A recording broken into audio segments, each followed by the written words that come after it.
오늘 예배하는 모든 분들에게 하나님의 크신 은혜가 함께 하시기를 간절히 축복합니다. 우리가 찬양 불렀던 것처럼 주의 보혈 능력이 있도다. 주님의 보혈이 모든 악한 죄의 권세를 끊고 또 사단의 세력을 물리치고 지금 우리에게 공포로 다가오는 코로나19 바이러스를 주의 보혈의 능력으로 물리쳐 주시기를 주님의 이름으로 간절히 축복합니다. 어떤 사람이 종합검진을 받게 되었습니다. 병원에 갔더니 소변을 받아오라고 하는 얘기를 들었습니다. 이 사람이 검사 받는 날에 소변을 가지고 갔습니다. 그 소변을 받는 간호사가 이렇게 말했습니다. 아니, 웬 소변을 이렇게 많이 받아가지고 오셨어요? 그날 아무튼 집으로 돌아왔습니다. 그리고 나서 이제 검사 결과가 나오는 날 병원을 다시 갔습니다. 그리고 결과를 받아들고 나오면서 집에다가 전화를 했습니다. 여보, 우리 가족 모두 건강에 이상이 없대. 이렇게 얘기를 했습니다. 아마 그 소변이 한 사람의 소변이 아니었고 가족 모든 사람들의 소변을 모아가지고 갖다 준 모양입니다. 이런 엉터리 건강검진이 어디 있겠습니까? 지금 우리는 코로나19 바이러스로 한 사람 한 사람 각자가 자기 자신의 건강을 체크하고, 우리 가족이 아니고 나 한 사람 한 사람이 스스로 건강을 체크하고 컨디션을 체크하고 열도 체크하고 이러면서 이 어려운 시기를 다 이겨나갈 수 있기를 주님의 이름으로 간절히 축원드립니다. 저는 결혼도 하지 않은 총각 시절에 의정부에서 교회를 개척하면서 목회를 처음 시작을 했습니다.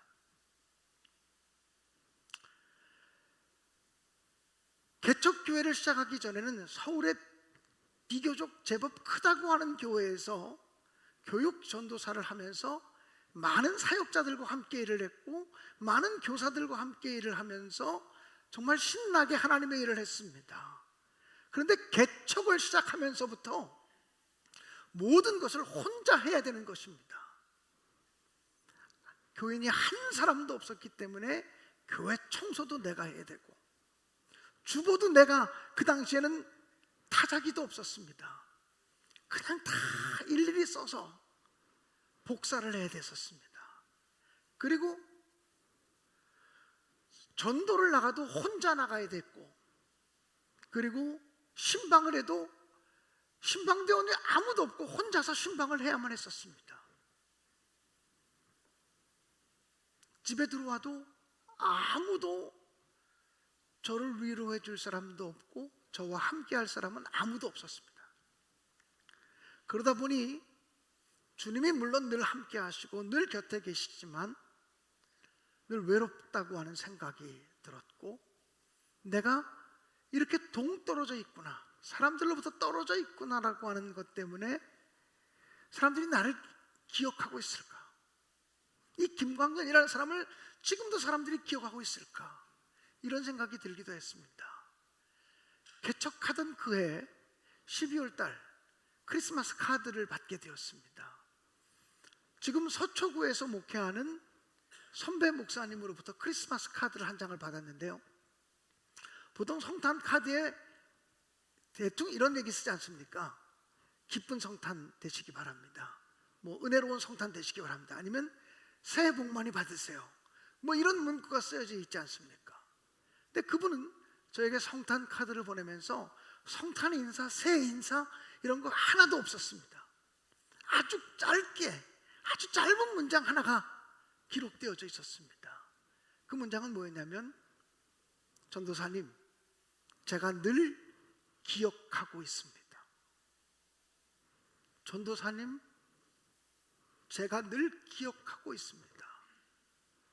그런데요, 의례적인 성탄 카드, 성탄 인사말이 적혀 있겠다 싶어서 성탄 카드를 딱 펼쳤는데 아주 짧은 멘트, 전도사님, 제가 늘 기억하고 있습니다. 그 한 한마디를 딱 읽는데 가슴이 미어지는 것 같더라고요. 나를 잊지 않고 기억해 주시는 분들이 있구나. 나를 잊지 않고 사랑해 주시는 분이 있구나. 이런 생각을 하니까 용기가 막 샘솟듯이 올라오는 그런 느낌을 받았습니다. 누군가 나를 기억해 주고 있다는 것, 누군가 나를 아직도 생각하고 있다는 것, 누군가 아직도 나를 사랑하고 있다고 하는 것, 이것이 분명하게 확신이 되어진다면 우리는 이 어려운 시기도 능히 이기며 살아갈 수 있을 것이라고 의심 없이 믿습니다. 오늘 성경 본문의 말씀은 다윗 왕에 관한 이야기가 기록이 되어져 있습니다. 다윗 왕이 블레셋과 전쟁을 하게 되었습니다. 그리고 다윗 왕은 아둘람 굴이라고 하는 곳에 머물고 있었고, 다윗 왕의 고향이었던 베들레헴은 블레셋 사람들의 본부가 되어지고 말았습니다. 아둘람 굴에 있는 다윗 왕에게 부하 장군 3사람이 찾아왔습니다. 그때 다윗은 혼잣말처럼 이렇게 이야기합니다. 누가 베들레헴 성문 곁에 우물물을 길어서 나에게 마시게 할꼬? 탄식하듯 이야기했습니다. 그 이야기를 듣자마자 이 세 용사가 적진을 뚫고 들어가서 베들레헴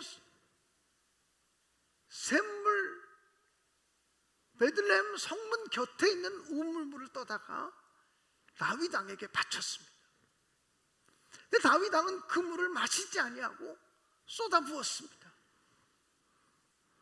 정말 기가 막힌 일을 한 것입니다. 다윗 왕은 이렇게 말합니다. 이것은 물이 아니다.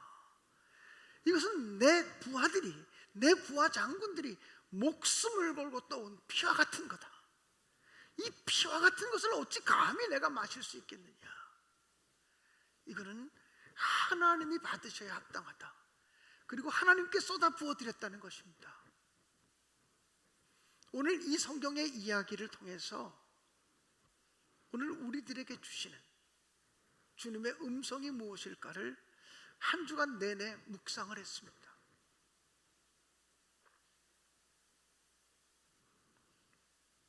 오늘 이 성경 본문의 말씀을 읽으면서 우리는 다윗 왕의 나라 사랑하는 마음을 발견하게 됩니다. 다윗 왕이 누가 베들레헴 성문 곁에 있는 우물물을 내게 길어다가 마시게 할꼬? 이렇게 탄식한 것은 지금 다윗 왕이 머물고 있는 아둘람 굴에 마실 물이 없어서 그런 것은 아니라고 생각합니다. 먹을 물이 없어서 그 물이 마시고 싶다라고 말한 것은 아닐 것입니다. 베들레헴은 다윗 왕의 고향입니다. 자기가 어릴 때 뛰어놓았던 동산과 우물이 있는 곳입니다. 그런데 지금 베들레헴이 적군인 블레셋의 수중에 넘어가 있고 블레셋의 본부가 베들레헴에 지금 차려져 있습니다. 그러므로 다윗 왕이 누가 베들레헴 성문 곁 우물물을 내게 길어서 나에게 마시게 할꼬라고 하는 말은 지금 마실 물이 없어서 그렇게 얘기한 것이라기보다는 어떻게 베들레헴을 다시 회복시킬 수가 있겠는가?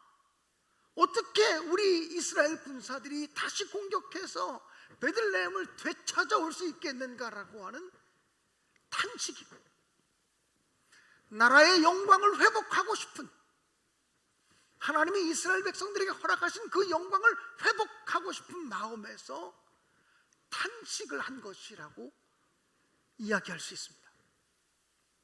사랑하는 여러분, 우리 모두는 이렇게 어렵고 힘들 때일수록 나라가 있어야 우리 가정이 있고 나라가 있어야 우리가 있다고 하는 사실을 기억하면서 그 어떤 때보다도 나라와 민족을 위해서 기도하는, 믿음의 백성들이 되어질 수 있기를 주님의 이름으로 축원합니다.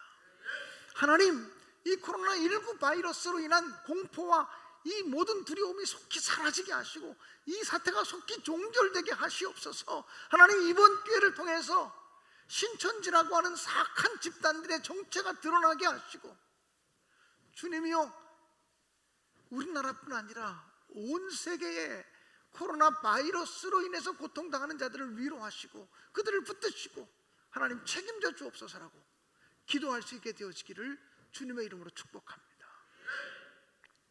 다니엘이라고 하는 사람은 바벨론 땅에 포로로 붙잡혀 갔습니다. 그러나 다니엘은 포로로 붙잡혀간 그 바벨론 땅에서도 하루에 3번씩 자기 고국 예루살렘을 향한 창문을 활짝 열고 하나님께 기도하면서 감사했다고 다니엘서에는 기록되어져 있습니다. 다니엘은 비록 포로로 붙잡혀 왔지만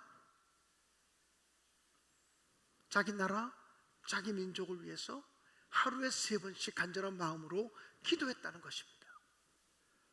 오늘 우리 신내교회 모든 믿음의 공동체가 이 나라와 민족을 위해서 다시 한번 집중적으로 기도하도록 결단하는 이 주일이 되었으면 정말 좋겠습니다. 우리가 성전을 건축할 때 낮 12시만 되면 알람을 맞춰놓고 집에 있든지 회사에 있든지 걸어갈 때 있든지 차를 타고 갈 때든지 성전 건축을 위해서 한 문장으로 짧게라도 기도했던 것처럼, 그리고 우리가 온 교회들이 합심해서 기도할 때 놀라운 역사를 하나님이 이루어 주신 것을 믿지 않습니까?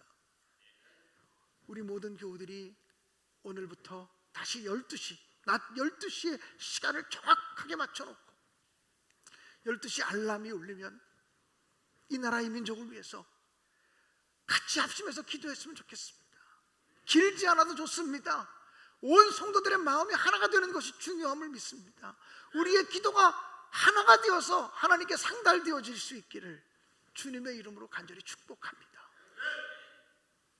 오늘 우리는 이 성경 본문의 이야기를 읽으면서 다윗 왕과 그 신하들 사이에, 다윗 왕과 세 장군들 사이에 서로 사랑하는 마음이 있다고 하는 사실을 발견하게 됩니다.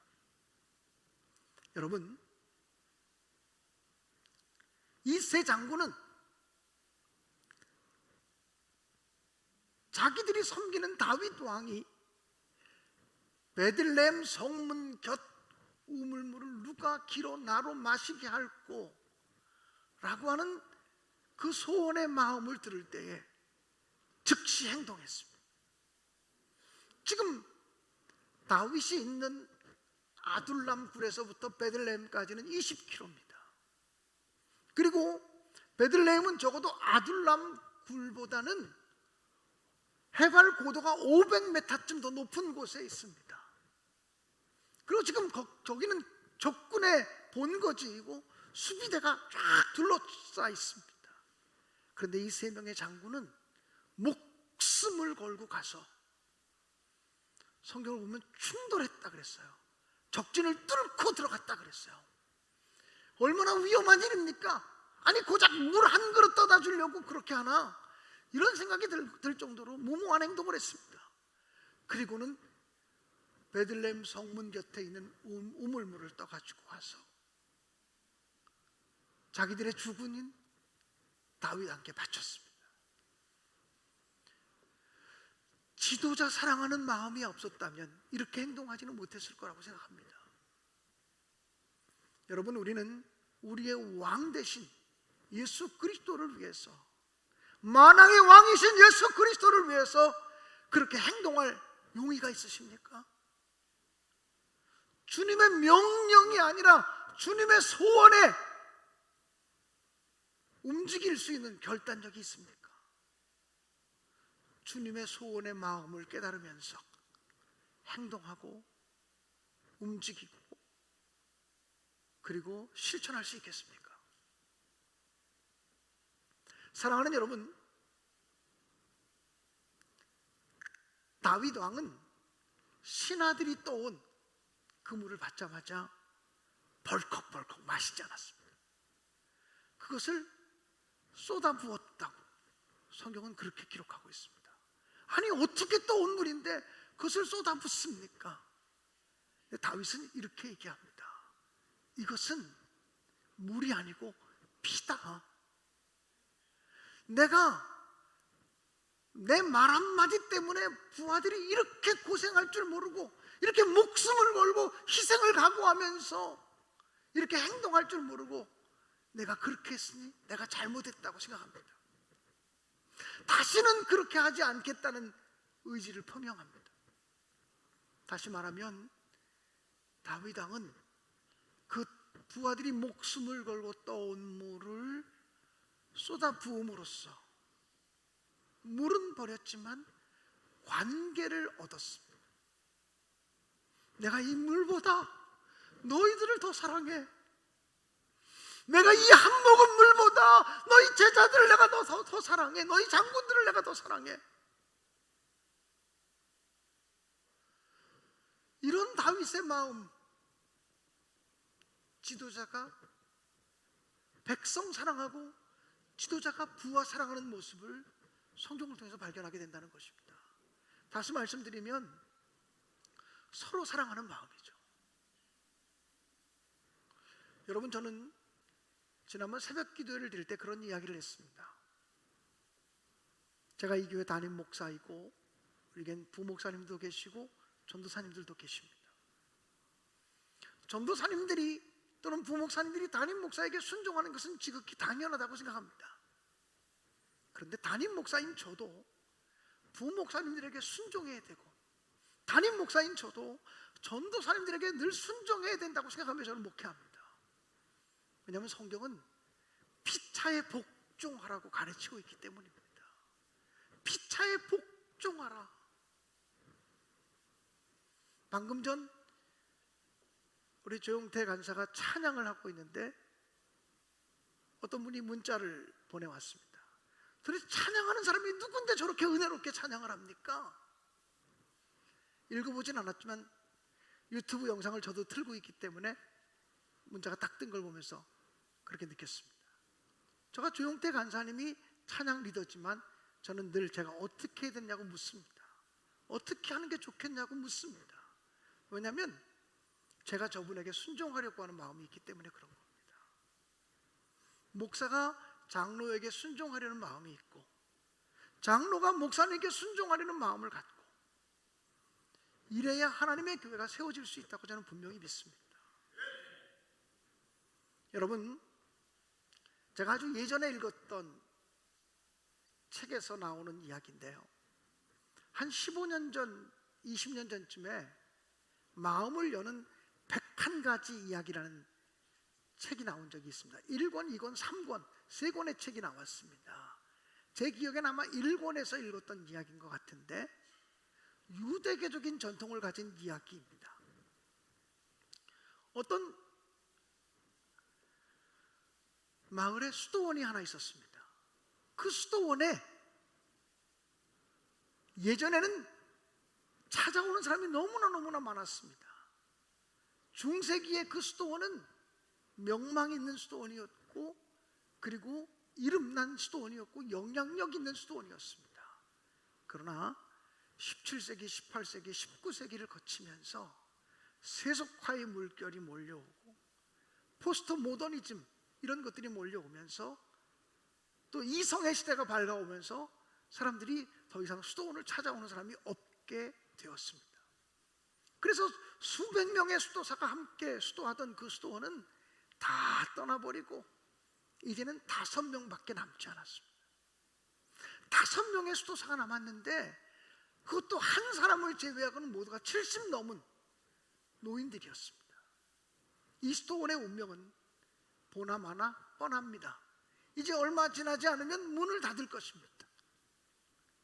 이 5명의 수도사가 같이 모여서 얘기를 했습니다. 어떻게 하면 우리 수도원이 다시 부흥의 시대를 열어갈 수 있을까요? 어떻게 해야 우리 수도원이 다시금 세상에 영향력 있는 영성 공동체가 되어질 수 있을까요? 아무리 자기들끼리 얘기해도 묘안이 나오지 않습니다. 근데 마침 가까운 곳에 조그만 움막 같은 곳이 있고 거기에 유대교 랍비가 가끔 와서 기도한다는 것을 알고 있었습니다. 마침 랍비가 그 움막에 왔다는 정보를 얻은 이 수도사들이 이렇게 얘기합니다. 수도원 원장님, 혹시 지혜가 바깥에서부터 올지도 모릅니다. 그러니까 원장님이 그 랍비를 좀 만나고 오시죠. 어떻게 하면 우리 수도원이 다시 영성적이며 영향력 있는 수도원이 되어질 수 있을지, 어떻게 다시 한번 부흥의 시대를 열어갈 수 있을지를 한번 좀 자문을 좀 받고 오십시오. 그래서 수도원 원장이 그 랍비를 찾아갔습니다. 랍비를 찾아가서 정중히 인사하고 서로 이렇게 가까운 곳에 살면서 오랫동안 만나지 못했다고 그렇게 인사를 나누고서 자기가 찾아온 목적은, 한때는 자기 수도원이 굉장한 수도원이었고 굉장히 영향력이 있었고 영성 공동체였는데, 지금은 젊은 사람들은 더 이상 찾아오지 않는 그런 공동체가 되고 말았다고. 5명 남았는데 4명이 다 70이 넘은 노인들이라고. 어떻게 해야 되냐고. 그랬더니 유대교 랍비가 이렇게 말합니다. 저라고 뭐 뾰족한 수가 있겠습니까? 저희 종교도 마찬가지입니다. 저희 종교도 사람들이 더 이상 이제는 말씀을 배우려고 하지 않습니다. 하나님의 은혜를 사모하지 않습니다. 저도 어떻게 해야 될지 잘 모르겠습니다. 둘이 한참 동안 서로 걱정만 늘어놓았습니다. 밤이 깊었습니다. 아, 이제 그만 제가 가봐야 되겠습니다. 수도원 원장이 일어나서 나가면서 마지막으로 한 말씀을 더 물었습니다. 그래도 랍비님, 당신은 지혜가 있는 사람이니까 우리 수도원을 위한 조언 한마디를 좀 해주시면 좋겠습니다. 그랬더니 그 유대교 랍비가 이렇게 말합니다. 뭐 저라고 특별한 생각은 없는데, 제가 분명히 드는 확신 가운데 하나는 당신의 수도사 5명 가운데 1명이 메시아인 것 같습니다. 이렇게 얘기를 했습니다. 당신의 수도사 5명 가운데 1명이 메시아인 것 같습니다. 그 얘기를 듣고 수도원 원장이 자기 수도원으로 왔습니다. 다른 4명의 수도사들이, 아니 유대교 랍비가 뭐라고 얘기하더냐고, 우리 수도원을 부흥시킬 수 있는 뭐 뾰족한 방법을 제시했느냐고. 아니, 아무것도 없었다고. 같이 걱정만 하다 왔다고. 그런데 내가 나올 때 그 유대교 랍비가 쓰잘데기 없는 얘기 하나를 했다고. 그게 뭐냐고, 우리 5명 수도사 가운데 한 사람이 메시아래. 참 말도 안 되는 얘기를 하네요. 그리고는 웃고, 그리고는 각자 숙소로 헤어졌어. 잠을 자러 들어갔습니다. 그런데 이상한 것은요, 각자 잠을 자러 들어갔는데 잠이 들기 전에 이 5명의 수도사가 한 사람 한 사람 다 그런 생각을 하는 겁니다. 이 5명 중에 혹시 메시아가 있다면 누구일까? 아마 우리 5명 중에 메시아가 있다면 틀림없이 수도원 원장님이실 거야. 이 수도원 원장님이 40년 동안 우리들을 이끌어왔잖아. 이렇게 힘들고 어려운데도 40년 동안 변함없이 우리를 이끄셨으니 우리 중에 메시아가 있다면 수도원 원장일 거야. 아니야, 혹시 토마스 형제가 아닐까? 이 토마스 형제는 우리 5명 수도사 가운데서도 가장 경건하잖아. 가장 거룩하잖아. 혹시 그 5명 가운데 1명이 있다면 토마스 형제가 아닐까?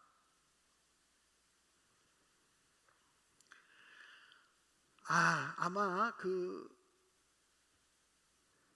디모데 형제는 아닐 거야.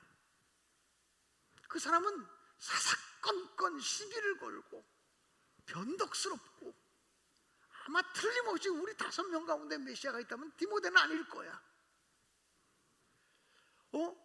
그런데 그 디모데가 변덕스럽기도 하고 수다스럽기도 하지만 나중에 지나놓고 보면 그 사람이 한 말이 다 맞았어. 그 사람이 말한 대로 다 됐잖아. 혹시 디모데가 아닐까?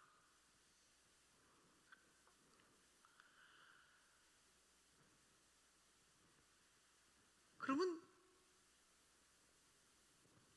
일일 수도 있겠네. 우리 5명 가운데 빌립이라는 그 사람이 제일 순종적이잖아. 제일 어리숙하긴 하지만 제일 순종적이고 순하잖아. 예수님이 그렇게 순하고 순종적이고 그러지 않았나? 그러니까 우리 중에 혹시 메시아가 있다면 혹시 빌립 형제일 수도 있어. 에이, 나는 아니겠지? 혹시 나는 아니겠지?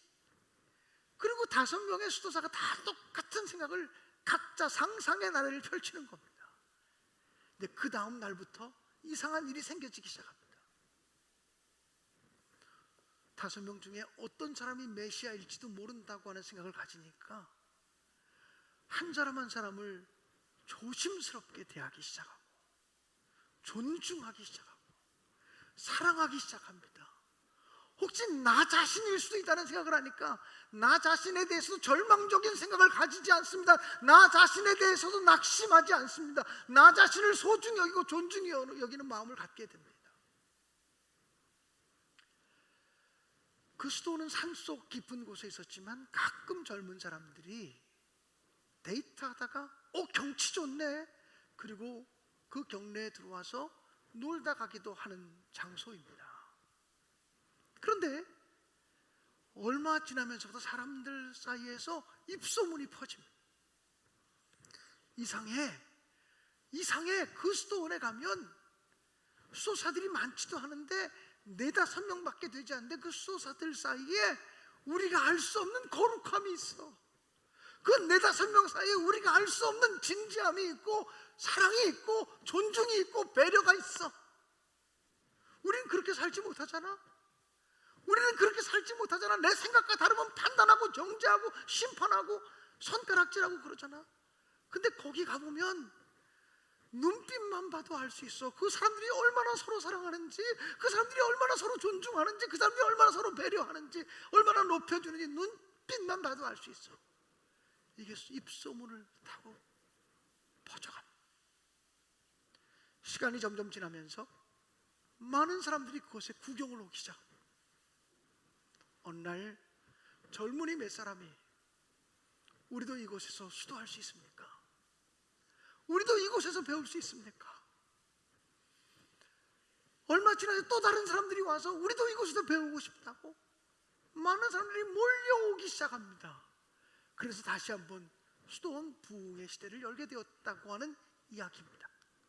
그 챕터의 제목은 랍비의 선물이라고 하는 그런 자그마한 짤막한 이야기입니다. 여러분, 이건 기독교적인 예화는 아닙니다. 기독교에서는 메시아는 예수 그리스도 한 분밖에 없습니다. 우리 중에 메시아가 있을 수는 없습니다. 그러나 제가 이야기하려고 하는 핵심, 그 포인트를 좀 여러분이 기억하시면 좋겠습니다. 우리는 모두가 다 하나님의 형상대로 창조된 거룩한 주님의 백성입니다. 할렐루야. 그렇기 때문에 우리가 모두가 하나님의 형상대로 창조되었어요. 저 사람 모나고 저 사람 정말 까탈스럽고 이상하게 생긴 사람, 그분도 하나님의 형상으로 창조되었어요. 조금 배우지 못하고 사회적으로 전응아처럼 느껴지는 그분도 하나님의 형상으로 창조되었어요. 실수하고 죄짓고 범죄한 사람도 하나님의 형상으로 창조되었어요. 우리 모든 사람들이 하나님의 형상이 숨겨져 있는 너무나도 거룩한 존재라고 하는 사실을 우리가 마음속 깊은 곳, 아니 뼛속 깊은 곳에서부터 인지할 수만 있다면 우리 안에 사람을 대하는 태도가 달라질 거라고 생각해요. 서로 사랑하고 서로 존경하고 서로 배려하고 서로 높여주고 이런 삶의 모습이 시작될 수 있다고 분명히 믿습니다. 다윗 왕과 세 용사 사이에는 서로 사랑하는 마음이 있었습니다. 오늘 저와 여러분 또 이 나라 이민족 가운데 이런 어려움과 위기를 만날수록 서로 사랑하고 서로 섬기고 동정의 마음을 갖고 긍휼의 마음을 갖는 그런 거룩한 역사들이 일어날 수 있게 되어지기를 주님의 이름으로 간절히 축원합니다. 무엇보다 오늘 성경 본문을 묵상해 보면 다윗 왕이 하나님을 진심으로 사랑하는 사람이었다고 하는 사실을 정말 발견하게 됩니다. 제자들이 목숨을 걸고 적진을 충돌해서 뚫고 들어가서 그 떠온 물을 받자마자 하나님, 이것은 제 것이 아닙니다. 이것은 제가 받을 영광이 아닙니다. 이것은 마땅히 하나님이 받으셔야 될 영광입니다. 이것은 물이 아닙니다. 이것은 생명입니다. 피입니다. 이 귀한 것, 생명을 맞바꾸고 가져온 이 귀한 것은 감히 내가 차지할 수 없습니다. 하나님께 드리기 원합니다. 가장 귀한 것을 하나님께 드리는 심정으로 그것을 쏟아 부었다. 성경은 그렇게 기록하고 있는 것입니다. 사랑하는 여러분, 다윗 왕은 평안할 때에도 하나님을 늘 기억하며 살았습니다. 그는 이스라엘의 왕이 되었고, 그리고 많은 나라들을 정복하고, 그리고 나라가 지경이 넓혀지고 환란이 없어지고 가장 평안한 그때에 이 다윗 왕은 나는 이렇게 화려하고 아름다운 백향목으로 만든 궁에 거하거늘 여호와의 법궤는 아직도 초막 속에 있도다. 자신은 그렇게 화려한 집에 살고 있는데 하나님의 법궤가 너무나 초라한 천막 속에 머물러 있는 것을 너무나 마음 아파했습니다. 가슴 아파했습니다.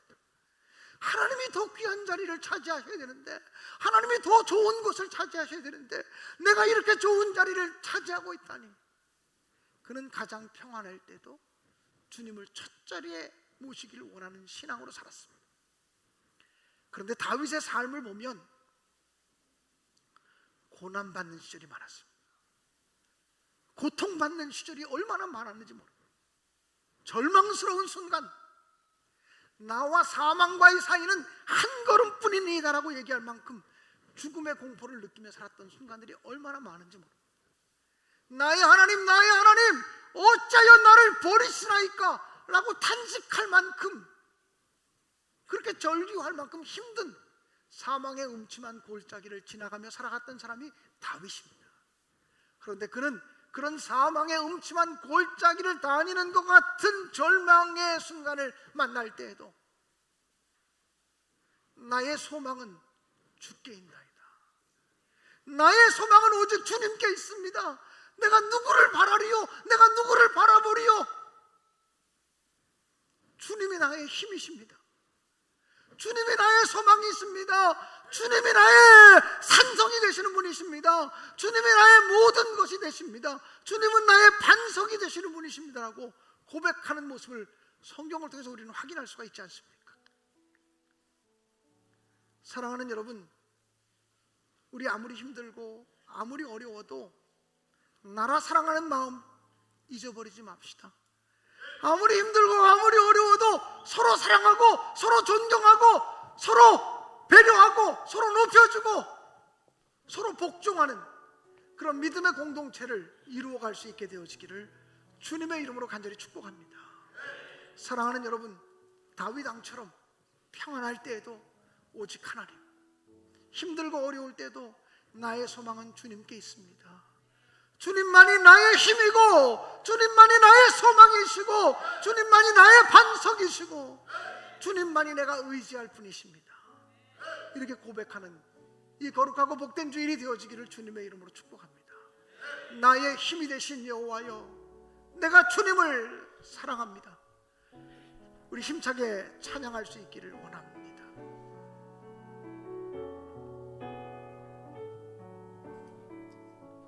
나의 힘이 되신 여호와여,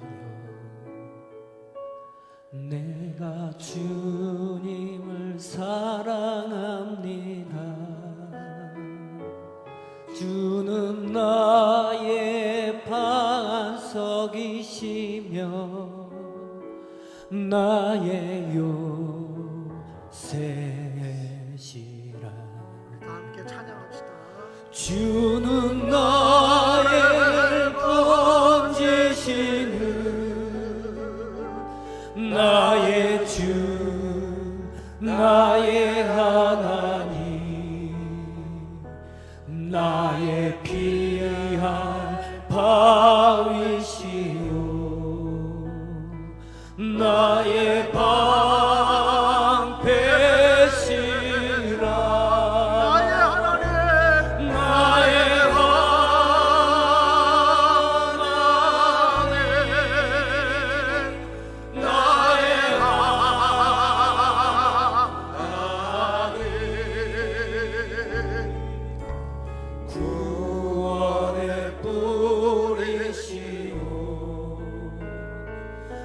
나의